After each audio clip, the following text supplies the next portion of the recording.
ಬೋಲೋ ಭಾರತ್ ಮಾತಾ ಕಿ. ಆತ್ಮೀಯ ಬಂಧುಗಳೇ, ಇವತ್ತು ಭಾರತದ ಇತಿಹಾಸದಲ್ಲಿ ಬಹಳ ಮಹತ್ವಪೂರ್ಣವಾದಂತಹ ದಿನ. ಈ ದಿನದಂದು ಬೀಳಿಗಿ ತಾಲೂಕಿನ ಗೋವಿಂದ್ ಪಾಟೀಲ್ ರವರೇ ಈ ಕಾರ್ಯಕ್ರಮದಲ್ಲಿ ಇನ್ನೋರ್ವ ಅತಿಥಿಗಳಾಗಿ ಆಗಮಿಸಿರುವಂತ ಬೀಳಿಗಿಯ ಖ್ಯಾತ ವೈದ್ಯರಾಗಿರುವಂತಹ ಡಾಕ್ಟರ್ ಎಸ್.ಟಿ. ತೇಲಿ ಅವರೇ, ಈ ಕಾರ್ಯಕ್ರಮದಲ್ಲಿ ಇನ್ನೋರ್ವ ಅತಿಥಿಗಳಾಗಿರುವಂತ ಶ್ರೀಯುತ ಅರ್ಜುನ್ ಕೋರಿ ಅವರೇ, ಈ ಕಾರ್ಯಕ್ರಮದಲ್ಲಿ ಭಾಗವಾಗಿರುವಂತಹ ಡಾಕ್ಟರ್ ಸಂತೋಷ್ ವೈದ್ಯರವರೇ, ಜೊತೆಗೆ ಇನ್ನೋರ್ವ ಮುಖ್ಯ ಗುರುಗಳಾಗಿರುವಂತಹ ಸಣ್ಣ ಪ್ರೌಢಶಾಲೆಯ ಶ್ರೀ ಜಿ.ಎಸ್. ವಜ್ರಮಟ್ಟಿ ಗುರುಗಳವರೇ, ಕಾಂಬ್ಳೆ ಶಿಕ್ಷಣ ಕ್ಷೇತ್ರದ ಅಧಿಕಾರಿಗಳೇ, ಈ ಕಾರ್ಯಕ್ರಮದಲ್ಲಿ ಭಾಗಿಗಳಾಗಿರುವಂತಹ ಎಲ್ಲ NSS ಕೆಡೆಟ್ಗಳೇ, ಈ ಕಾರ್ಯಕ್ರಮದಲ್ಲಿ ಭಾಗಿಗಳಾಗಿರುವಂತಹ ಎಲ್ಲ ಮಾಜಿ ಸೈನಿಕರೇ, ಸೈನಿಕರ ಕುಟುಂಬ ವರ್ಗದವರೇ, ವಿದ್ಯಾರ್ಥಿನಿಯರೇ, ಜೊತೆಗೆ ಎಲ್ಲಕ್ಕೂ ಬಹು ಮುಖ್ಯವಾಗಿ ನಮ್ಮೆಲ್ಲ ವಿಚಾರಗಳನ್ನು ಸರ್ವ ಜನರಿಗೆ ತಲುಪಿಸುವಂತ ಮಾಧ್ಯಮದ ಎಲ್ಲ ಸ್ನೇಹಿತ ಮಿತ್ರರೇ, ಇವತ್ತು ನಾವು ಬಹಳ ಮಹತ್ವಪೂರ್ಣವಾದಂತಹ ದಿನ ಅಂತ ಯಾಕೆ ಹೇಳ್ತೀವಿ? ಈ ಕಾರ್ಗಿಲ್ ವಿಜಯ ದಿವಸವನ್ನ ಯಾಕೆ ಆಚರಣೆ ಮಾಡ್ತಾರೆ ಅನ್ನೋದ್ರ ಬಗ್ಗೆ ಪ್ರಾಸ್ತಾವಿಕವಾಗಿ ನಮ್ಮ ಯುವಕ ಮಿತ್ರ ಬಹಳ ಚೆನ್ನಾಗಿ ಮಾತನ್ನ ಆಡಿದ್ದನ್ನ ಆಲಿಸಿಕೊಂಡಿರುವವರು ನಾವು ಎಷ್ಟು ದಾಸ್ಯವನ್ನ ನಾವು ಪಾಲಿಸಿದೀವಿ ಅಂತ ತಮಗೆಲ್ಲ ಗೊತ್ತಿದೆ. ಹಾಗಾಗಿ ಇವತ್ತು ಸೈನಿಕರ ಒಂದು ಒಳ್ಳೆಯ ಮಹತ್ವಪೂರ್ಣವಾದಂತಹ ಕಾರ್ಯದಲ್ಲಿ ತಾವೆಲ್ಲ ಭಾಗಿಗಳಾಗಿರೋದು ನಮ್ಮ ಸುದೈವ ಅಂತ ನಾವು ತಿಳ್ಕೊಳ್ಬೇಕಾಗಿದೆ. ತಮಗೆ ಗೊತ್ತಿದೆ, 1971ರಲ್ಲಿ ಭಾರತ ದೇಶದ ಮೇಲೆ ಪ್ರಥಮ ಬಾರಿಗೆ ನೇರು ಯುದ್ಧವನ್ನ ಪಾಕಿಸ್ತಾನ ಮಾಡಿತ್ತು. 1971ರಲ್ಲಿ ಯುದ್ಧ ಮಾಡಿದಾಗ ಆಗಿನ ಪ್ರಧಾನಮಂತ್ರಿ ಉಕ್ಕಿನ ಮಹಿಳೆ ಶ್ರೀಮತಿ ಇಂದಿರಾ ಗಾಂಧಿ ಪಾಕಿಸ್ತಾನವನ್ನ ಬಗ್ಗು ಬಡಿದು ಸೋಲಿಸಿ ನೇರ ಯುದ್ಧದಲ್ಲಿ ಸೋಲಿಸಿದಂತ ಆ ದಿನವನ್ನ ಬಿಟ್ರೆ ಪಾಕಿಸ್ತಾನ ಮತ್ತೊಂದು ಸಾರಿ ಭಾರತ ದೇಶದ ಕಡೆಗೆ ನೇರ ಯುದ್ಧಕ್ಕೆ ಕೈ ಹಾಕಿರಲೇ ಇಲ್ಲ. ಆದ್ರೆ ಈ ಕಾರ್ಗಿಲ್ ಯುದ್ಧ ಅನ್ನೋದು ಏನಿದೆ, 1918ರಿಂದ 1999ರ ಮಧ್ಯದಲ್ಲಿ 60 ದಿನಗಳ ಕಾಲ ಏನು ಈ ಯುದ್ಧ ಕಾರ್ಗಿಲ್ ಯುದ್ಧ ನಡೀತು. ಈ ಕಾರ್ಗಿಲ್ ಯುದ್ಧವನ್ನ ನೇರವಾಗಿ ಯುದ್ಧವನ್ನ ಮಾಡೋದಕ್ಕೆ ಪಾಕಿಸ್ತಾನಕ್ಕೆ ಸಾಧ್ಯವಿಲ್ಲ ಅನ್ನೋದನ್ನ ಗೊತ್ತಿದ್ದು ಅಲ್ಲಿರುವಂತ ಉಗ್ರಗಾಮಿಗಳನ್ನ ಈ ದೇಶಕ್ಕೆ ನುಸುಳಿಸುವ ಮೂಲಕ ಹಿಂಬಾಗಿಲಿನಿಂದ ಯುದ್ಧ ಮಾಡುವಂತ ಕೆಲಸವನ್ನ ಅವತ್ತು ಪಾಕಿಸ್ತಾನ ಕೈಗೊಂಡಿತ್ತು ಅಂತ ತಮಗೆಲ್ಲ ಗೊತ್ತಿದೆ. ಯುವಕ ಹೇಳುವಾಗ ಹೇಳಿದ, ನಾವೆಲ್ಲರೂ ಇವತ್ತು ಆರಾಮಾಗಿ ಕುಂತಿದ್ದೀವಿ. ಯುದ್ಧ ಮಾಡುವಂತ ಯುದ್ಧ ಭೂಮಿಯಲ್ಲಿ ಪರಿಸ್ಥಿತಿ ಏನಿದೆ ಅಂತಂದ್ರೆ, ನಾವು ಲಡಾಖ್ ಮತ್ತು ಕಾರ್ಗಿಲ್ ಅಂತ ಏನ್ ಕರಿತೀವಿ, ಆ ಕಾರ್ಗಿಲ್ ಲಡಾಖ್ನಲ್ಲಿ -25 -30 ಡಿಗ್ರಿಯಷ್ಟು ಅಲ್ಲಿ ತಾಪಮಾನ ಕೆಳಗಡೆ ಇರುತ್ತೆ. ಅಲ್ಲಿ ರಕ್ತ ಹೆಪ್ಪಗಟ್ಟೋದಲ್ಲ, ಅಲ್ಲಿ ನಮಗೆ ಕಣ್ಣು ತೆಗೆದು ನೋಡೋಕ್ಕೂ ಆಸ್ಪದ ಇರಲಾರ್ದಂತ ಒಂದು ಕ್ಲಿಷ್ಟಕರವಾದಂತ ವಾಯು ಅಲ್ಲಿ ಇರುತ್ತೆ, ಪರಿಸ್ಥಿತಿ ಇರುತ್ತೆ. ಅಂತ ಪರಿಸ್ಥಿತಿಯಲ್ಲಿ ನಮ್ಮ ಸೈನಿಕರು ಆ ಗಡಿಯಲ್ಲಿ ನಿಂತು ನಮ್ಮ ದೇಶದ ಗಡಿಯನ್ನ ರಕ್ಷಣೆ ಮಾಡ್ತಾ ಇದಾರಲ್ಲ, ಅವರಿಗೆ ನಾವೆಲ್ಲರೂ ಒಂದು ಚಪ್ಪಾಳೆ ತಟ್ಟಿ ಅಭಿನಂದನೆಗಳನ್ನು ಸಲ್ಲಿಸಬೇಕು ಆತ್ಮೀಯ ಬಂಧುಗಳೇ. ಯಾಕೆ ಅಂತಂದ್ರೆ ತಮಗೆಲ್ಲ ಗೊತ್ತಿದೆ, ನಮಗೆ ರಸ್ತೆಯಲ್ಲಿ ಹೋಗುವಾಗ ಒಂದು ಕಲ್ಲಿಗೆ ಎಡವಿದ್ರೆ ನಮಗೆ ಎಷ್ಟು ನೋವಾಗುತ್ತೆ. ಆ ನೋವನ್ನು ನಿವಾರಿಸಿಕೊಳ್ಳುವಾಗಿ ತಕ್ಷಣವೇ ನಾವು ಆಸ್ಪತ್ರೆಗೆ ಹೋಗ್ತೀವಿ. ಆದ್ರೆ ಗಡಿಯಲ್ಲಿ ಏನು ಸೈನಿಕರಿದ್ದಾರೆ ಅವರು ಎಂತ ಪರಿಸ್ಥಿತಿಯನ್ನು ಎದುರಿಸ್ತವೆ ಅಂತಂದ್ರೆ, ನಮ್ಮ ಯುವಕ ಹೇಳಿದಾಗೆ ಅವ್ರಿಗೆ ಮನೆಯ ಚಿಂತೆ ಇರಲ್ಲ, ಮಕ್ಕಳ ಚಿಂತೆ ಇರಲ್ಲ, ಹೆಂಡಿರ ಚಿಂತೆ ಇರಲ್ಲ. ಅವ್ರಿಗಿರೋ ಚಿಂತೆ ಒಂದೇ, ನನ್ನ ದೇಶದ ನೆಲದಲ್ಲಿ ಯಾವ ಪಾಪಿಯೂ ಕೂಡ ಒಂದು ಹೆಜ್ಜೆಯನ್ನು ಇಡಬಾರ್ದು ಅಂತೇಳಿ ಕಾಯ್ತಾ ಇರ್ತಾರಲ್ಲ. ಅದಕ್ಕೆ ನಾವು ನನ್ನ ಸೈನಿಕರನ್ನ ನಾವು ಗೌರವಿಸಬೇಕಾಗುತ್ತೆ. ತಮಗೆ ಗೊತ್ತಿರಲಿ, ಕಾರ್ಗಿಲ್ ಯುದ್ಧದಲ್ಲಿ ಯುವಕ ಹೇಳುವಾಗ ಹೇಳಿದ, ಅತಿ ಎತ್ತರವಾದಂತಹ ಇಡೀ ಜಗತ್ತಿನಲ್ಲೇ ಅತಿ ಎತ್ತರವಾದಂತಹ ಯುದ್ಧ ಭೂಮಿ, ಇಡೀ ಜಗತ್ತಿನಲ್ಲಿ ಅತಿ ಎತ್ತರವಾದಂತಹ ಯುದ್ಧ ಭೂಮಿ ಲಡಾಖ್.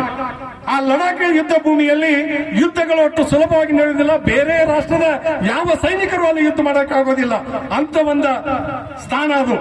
ಅಲ್ಲಿ ಲಡಾಖ್ನಲ್ಲಿ ಚಳಿಗಾಲದಲ್ಲಿ ನಮ್ಮ ಯುವಕ ಹೇಳಿದ ಹಾಗೆ ಪಾಕಿಸ್ತಾನದ ಮಿಲಿಟರಿ ಇರಬಹುದು, ನಮ್ಮ ಮಿಲಿಟರಿ ಇರಬಹುದು, ಆ ಸ್ಥಾನದಿಂದ ಕೆಳಗಡೆ ಇಳಿದು ಬರಬೇಕಾಗುತ್ತೆ. ಯಾಕಂದ್ರೆ ಅಷ್ಟೊಂದು ಪರಿಸ್ಥಿತಿ ವಿಷಮವಾಗಿರುತ್ತೆ. ವಿಷಮ ಪರಿಸ್ಥಿತಿಯಲ್ಲಿ ಯಾವ ಸೈನಿಕರು ಅಲ್ಲಿ ಕಾಯೋದು ಬೇಡ ಅಂತ ಕೆಳಗಡೆ ಇಳಿದು ಬರುವಂತ ಒಂದು ಪದ್ಧತಿ ಇದೆ.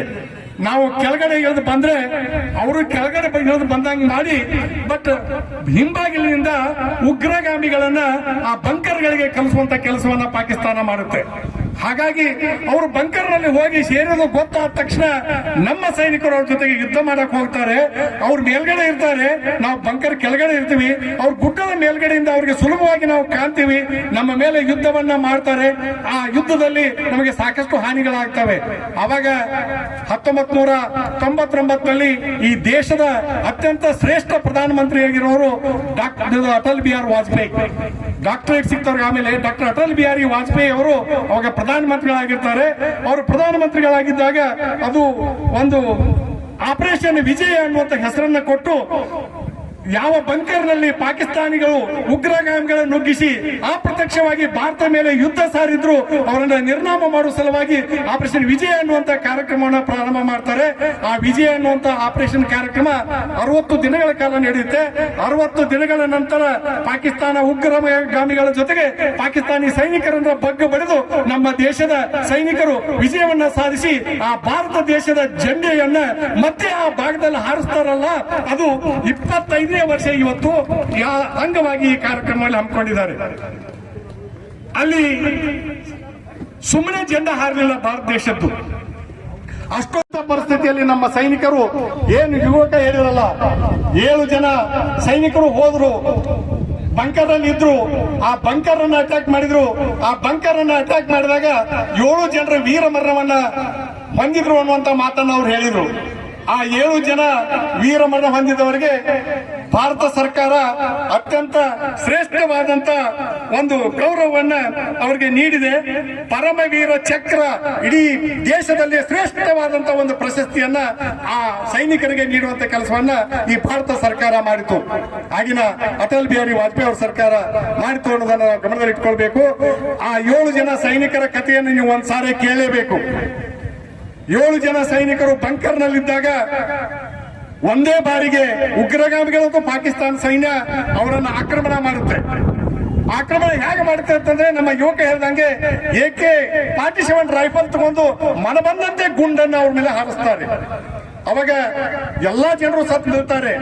ಆದ್ರೆ ಒಬ್ರು ಮಾತ್ರ ಸತ್ತಿದ್ರು ಸಹಿತ, ಸಾಯೋ ಪರಿಸ್ಥಿತಿಯಲ್ಲಿ ಇದ್ರು ಸಹಿತ ಜೀವವನ್ನ ಹಿಡ್ಕೊಂಡು, ಅದು ಸುಬೇದಾರ್, ಅದು ಯಾರು ಜಯ ಸಿಂಗ್ ಅಂತ ಹೇಳಿದ್ರಲ್ಲ, ಯಾರು ಸುಬೇದಾರ್ ಜೋಗೇಂದ್ರ ಸಿಂಗ್.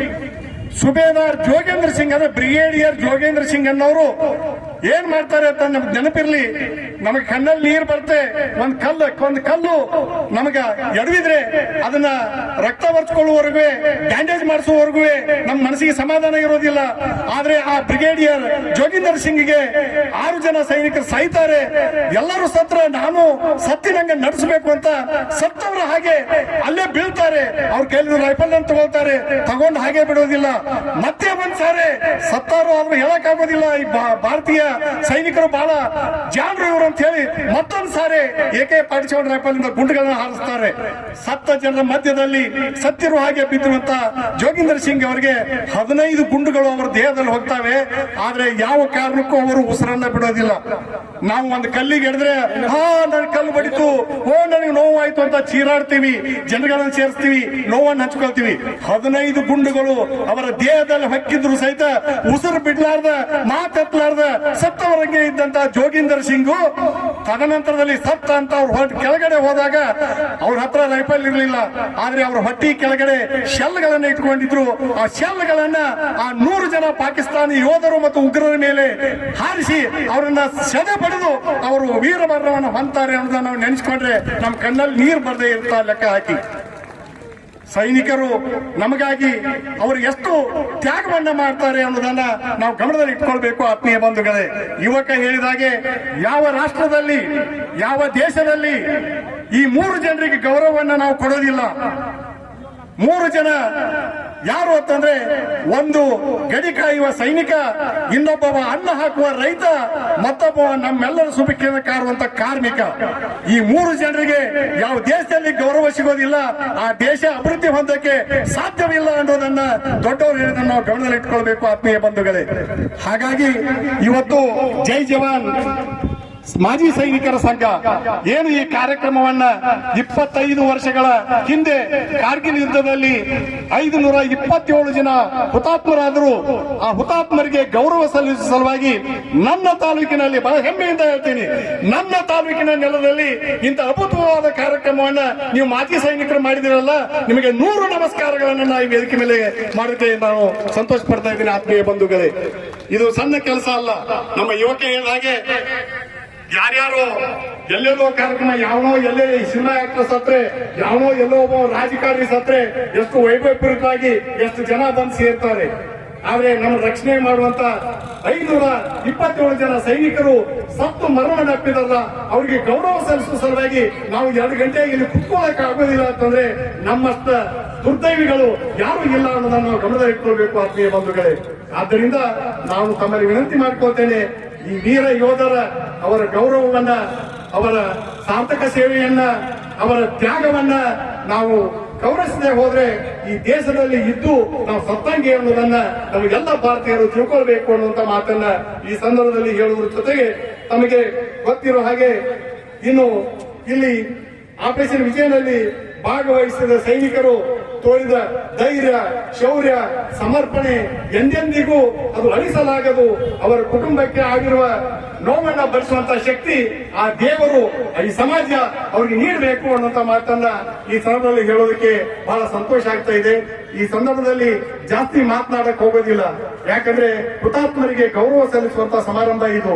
ಈಗಾಗಲೇ ತಾವೆಲ್ಲ ಮೆರವಣಿಗೆಯಿಂದ ಬಂದಿದ್ದೀರಾ, ಇಲ್ಲಿ ತಾಯಂದಿರು ಬಂದು ಭಾಗವಹಿಸಿದ್ದಾರೆ, ತಾವೆಲ್ಲರೂ ಸೈನಿಕರು ಎಲ್ಲರೂ ತಮ್ಮ ಕುಟುಂಬದವರು ಬಂದಿದ್ದೀರಿ, ಮಕ್ಕಳು ಬಂದಿದ್ದಾರೆ. ಆಗಲೇ 3 ಗಂಟೆ ಆಗಿದೆ.